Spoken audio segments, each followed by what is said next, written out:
Hi, welcome back to our review of the laws of indices and the things that we've learned already about how we can use indices. And today what we're going to do in this video is review what happens when you raise a power to another power, or have a negative power, or have a power that's equal to 0. Let's jump in. We're hoping then by the end of this lesson that we'll be able to say, I can use the laws of indices to simplify a power raised to another power. I can use the laws of indices with negative and 0 exponents. As we go through this, in the first part of raising a power to a power, we're going to talk about exponents of exponents, then a little bit of practice using this law, and then a bit more on changing the base. We did some with changing the base in the last video, but this will just take it to the next step. All right, first of all, exponents of exponents. Now, what does that mean? It means if you have something like 7 squared, and then you want to cube that, how do we write that as a single power of 7? Now, first of all, just review. Remember that in the order of operations, first you do the things that are in the bracket in expanded form. So we need 3 of those. 7 times 7, because the index is 3. So that means we're going to repeat this multiplication of what is in the bracket 3 times. So we have 7 times 7 and 7 times 7, 7 times 7. And if we wrote that out in exponent form, we can see that that's 7 to the power 6. So if you look back at the original and compare it to 7 to the power 6, you might remember this rule. What do we do with those? The power to the power. Let's just look at one more example before we look at the general form. If we have x to the power 4, and then we want to square that, how do we write that as a single power of x? First of all, you could write it out like x times x times x times x. And then if I square that, that means I'm going to do that twice. So I have all these x's, 1, 2, 3, 4, 5, 6, 7, 8. So if I write that in exponent form, I have x to the power 8. Now compare back to the original. X to the power 4 raised to the power 2. Do you notice?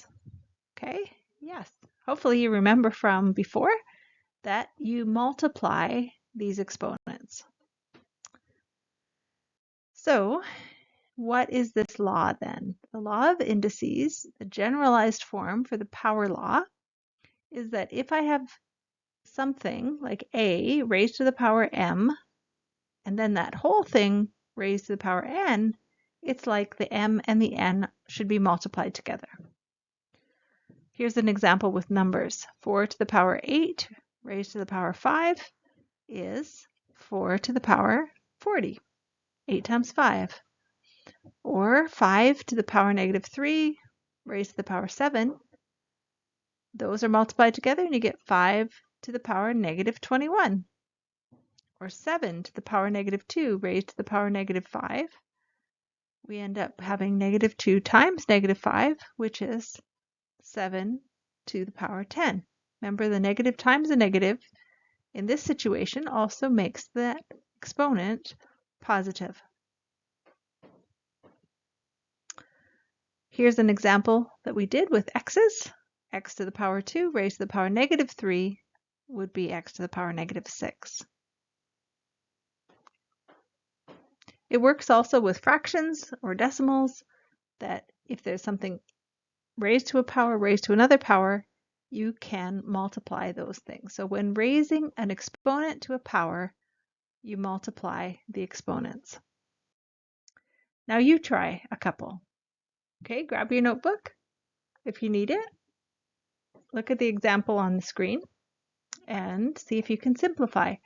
8 raised to the power negative 5 raised to the power 3. What will it be in index form? Yes, 8 to the power negative 15. How about this one? 2 to the power 12 to the power negative 5. Now if you remember your 5 times tables, this will go quickly. We end up with 2 to the power 12 times negative 5, which is 2 to the power negative 60. Okay, now you try this one. Which of the following is not equivalent or does not equal x to the power 12? Pause the video, take a minute to look at these 4, A, B, C, D. Which one is not equivalent?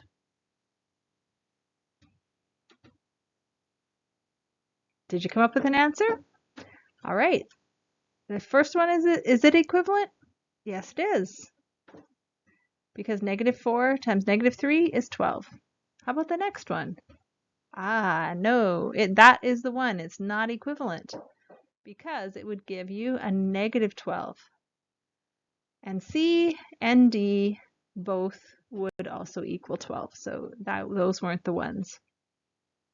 Okay, great. Now let's see what happens if we have an expression where you have a number and an unknown letter like x. So if I have 2x squared and all of that is raised to the power 3, how do I evaluate that? If we were going to expand it like we did the other ones, we could start by writing out that bracket. Oh, it's 2 times x, and then I need to write that 3 times. So here would be all these 2's, all these x's. Now you remember in the last lesson we said in multiplication, if everything's multiplied, it doesn't matter the order you do things in. So you can pull the numbers together, you can pull the x's together, and you can rearrange them and then find that it equals 8x to the power 6. If you count how many you have, and 2 times 2 times 2. Now, we'll just pretend there's 2 students who got an answer. One got 8 to x to the power 6, and the other one got 2x to the power 6. What did Laura do wrong? Or we know that Alex's answer was the right answer. So what mistake did Laura probably make? So she's probably forgotten that the exponent of 3 outside that bracket needs to be applied to everything inside the bracket. Okay, so we have 2 to the power 3 and we have x squared to the power 3. And that's how we end up getting 8x to the power 6. All right, now you try a couple. You can grab your pen again and try 2x to the power -5. All of that raised to the power 4. And pause the video and come up with an answer. You should come up with 16x to the -20. Try another one. Okay. Pause the video if you didn't. What did you come up with? You should get 125x to the power 18. All right, here's 3 more for you to try. Pause the video, try them on your own, and then when your teacher starts the video again, you can correct your work. Okay, we're ready to correct? Okay, we want to hopefully have the answers 4 to the power 18, 7 to the power 6, x to the power -20.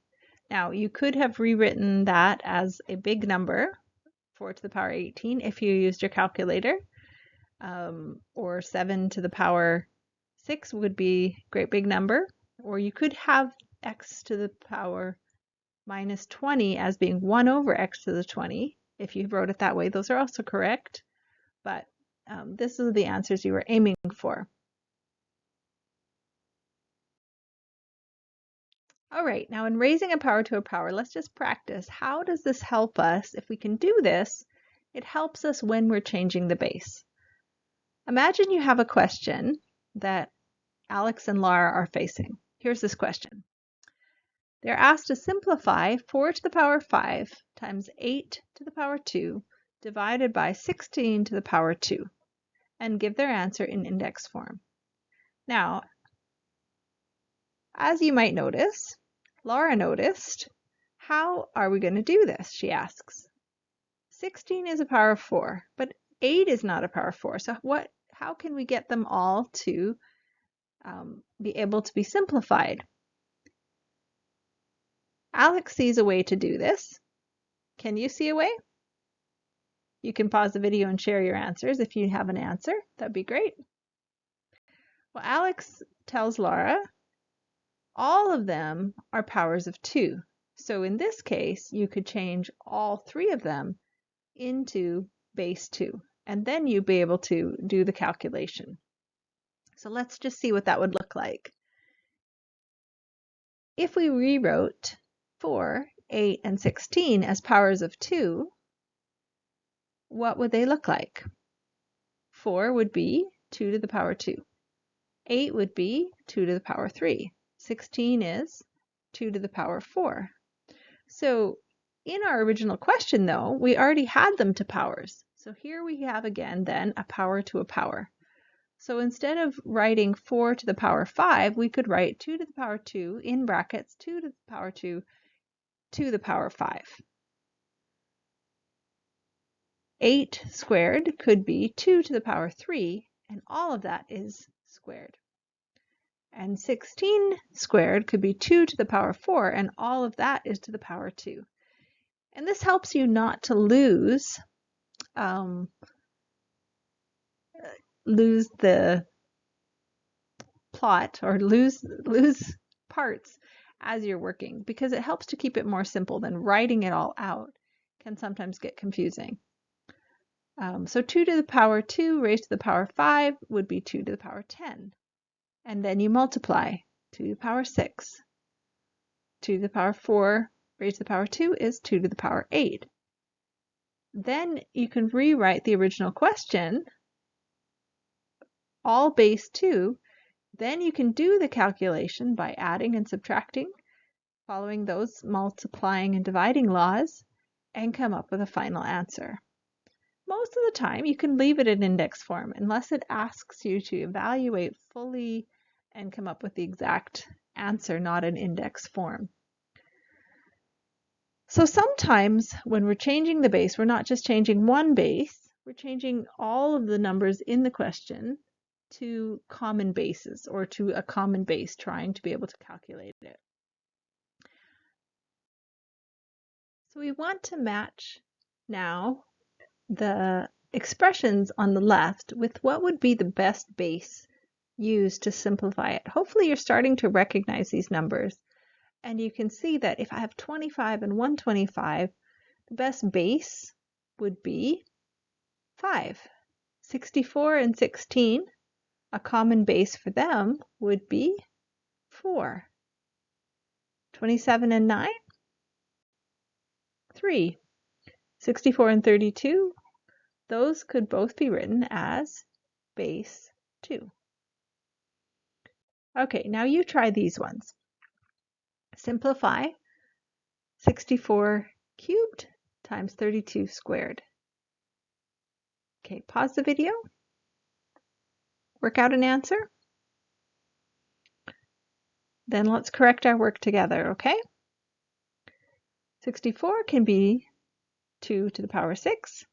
32 can be 2 to the power 5.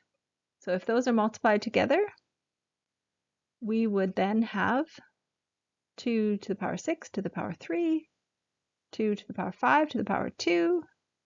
And when you calculate them out and then you add them together, you end up getting 2 to the power 28 as a final answer. Try another one.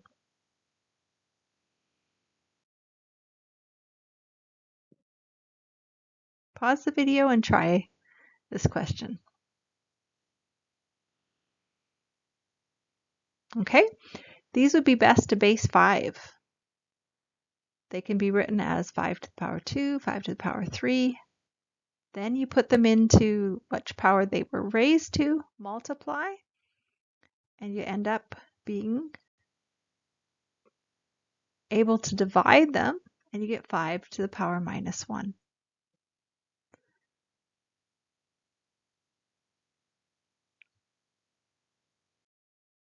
Okay, so we have done power to a power. Now, if we want to review also, what's a negative index? What's a zero index? We've seen some of those already in our working. But let's just remember. Negative exponents. If you have a division question where the second number is bigger than the first number, you would know that you would end up getting a negative number, right? Like 5 minus 8 will be minus 3. Well, what does that actually look like? If you were going to write it all out, you would have 5 fours, and then you would have 8 fours. And you know that you could cancel, or you could group them together, and the ones that are the same, top and bottom, would just be equal to 1. That would simplify to 1. So somehow this would equal 1 over, and I'd have 3 fours left on the bottom. So in index form, this 1 over 3 fours must be equal to 4 to the power minus 3. So from the laws of indices, we would get this 4 to the power minus 3. And we can see that that equals 1 over 4 to the power 3. So the answer there is explaining to you what does a negative index mean. The negative index tells you that it's the reciprocal of the base to that exponent. Okay, we'll talk a little bit again. What's that big word, reciprocal? Probably you remember, but a reciprocal is the number that you would multiply something by in order to get 1. So for example, if I had 5 and 1 over 5 and I multiplied them together, I would get 1. Or if I had something like 2 over 3 and 3 over 2 and I multiply those together, I get 1. We use these when we're dividing fractions already. We flip it and we multiply. But in some cases, you have to be careful because something might look like a reciprocal and not be a reciprocal. For example, here's an example that's not a reciprocal. If I take 4 times 0.4, that's not actually the reciprocal because it doesn't equal 1 if I multiply them together. So what we learned last year is that if I have a base raised to a negative power, it doesn't make it a negative number. It actually means it's 1 over that base to that power.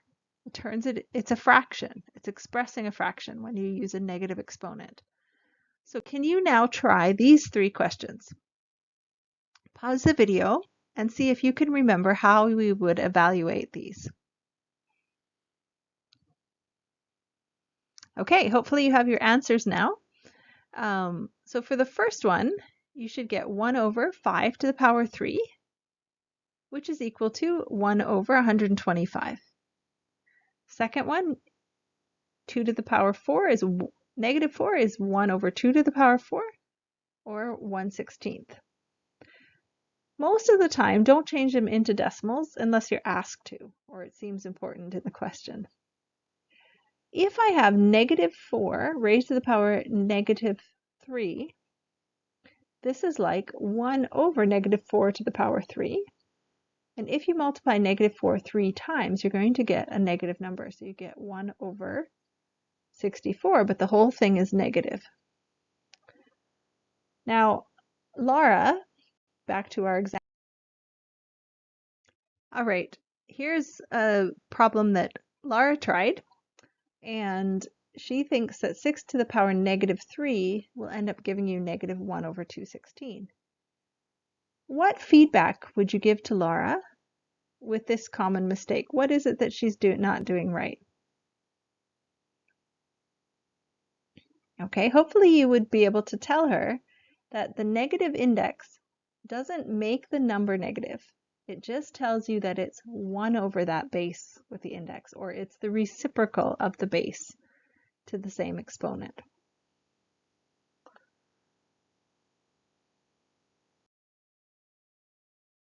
All right, so we've talked about negative exponents. What's the exponent of 0 do?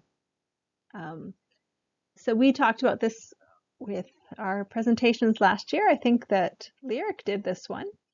Now, if you're using the laws of indices and you have something that ends up being a 0, what does that mean? Let's look at a couple of examples. If I had something like this question, and I added the exponents on top, and then I tried to do division by subtracting exponents, I'd end up with 5 minus 5, and 5 minus 5 is 0. So what does that mean? 3 to the power 0. Well, we know that if there's something on the top and something on the bottom, and they're the same, that is equal to 1. Here's another example. If you had 9 raised to those exponents, and then over 9 to the 5 times 9 to the 5, both of these would end up being 9 to the power 10. So again, if you subtracted with the division laws, you'd get 0. But we know that if I have the same thing on the top, same thing on the bottom, that equals 1. So if those things are unknown, but they're the same on the top and the bottom, and we would get a to the power 0, then that also must equal 1. So we learned that any number or term with an index of 0 is always 1. Here are a bunch of questions, but just grab your pen and paper and pause the video and try these ones. Now remember, not every time you see a 0 is it necessarily 1. Remember the priority, the order of operations, and try these ones. They should go pretty quickly. Okay, so try them and then pause the video. Or pause the video and then try them. Okay, welcome back. So let's see if you got these answers. You should get A is 12, 1 for B, 5 for C, 3 for D, 0 for E, F is 1, G is 1, H is 3, I is 1, 1, and finally 1. If you didn't get those answers, then talk with each other and see if you can help each other to understand it. Okay. So we've talked about negative exponents. We've talked about exponents of 0. The last little bit we need to do in this video is fractional bases. What if the base of my expression is a fraction? What does that do if I have a negative exponent? Or what do I do with it? Now we talked just briefly that a reciprocal is any number multiplied by its reciprocal will be equal to 1.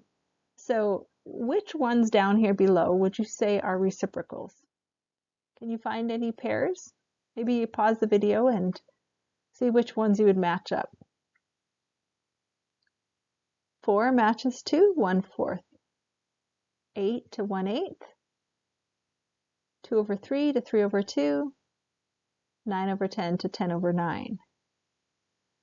Now, we said that when you have a negative index, then you take the reciprocal of that.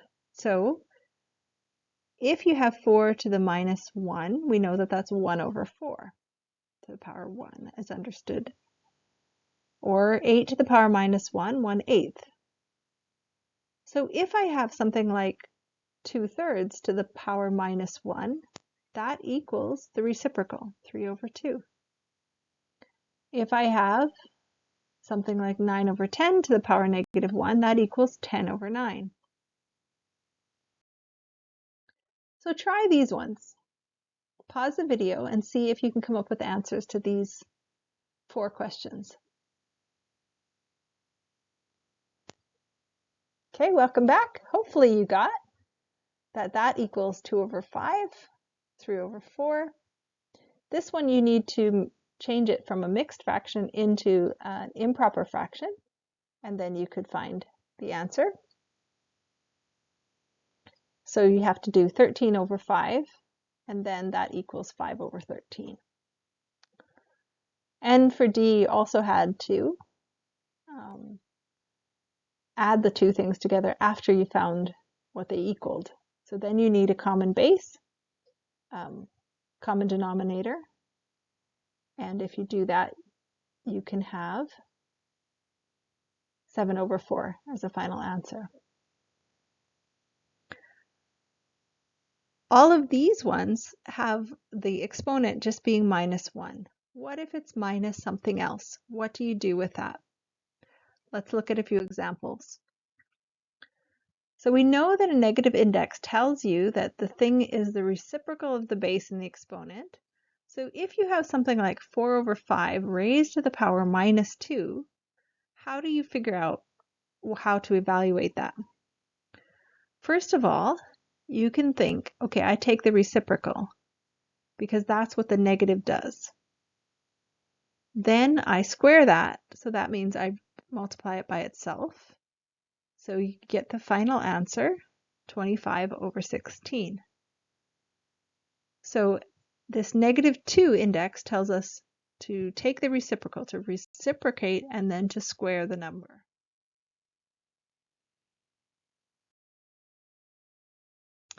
If you had something like 2/3 to the power -3, you could evaluate that also in the same way. First of all, I flip the fraction.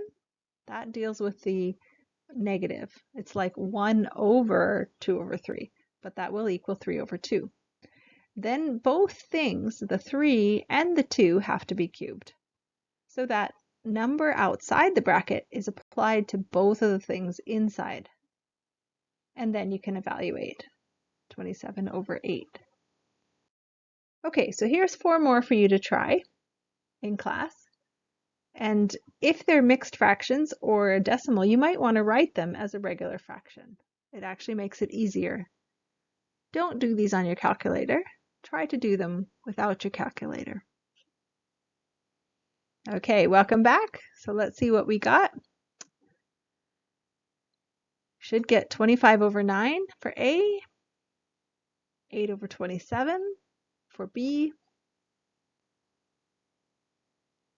25/81. And if you write this as 7/10, then it's 10/7, then you can get 100/49. It's more accurate than making it a decimal and then having rounding it off or shortening that decimal. All right, overall, what have we covered in this video? Let's look and summarize. We have remembered that any power raised to another power, those powers are multiplied together. We raise an exponent to a power. And that it's possible to simplify an expression even by changing all the numbers to a common base, then applying power laws. We've remembered that if you have a negative exponent, it tells you that it is the reciprocal, or it is 1/, that thing. And also, if you have a fraction, you can take the reciprocal and then apply that external index to both numbers and find an answer. And sometimes you have to convert the fraction to an improper fraction in order to really be able to evaluate it. All right, that's it for this lesson. I hope that this is bringing back to your mind all the things you've been learning about indices. Have a great day.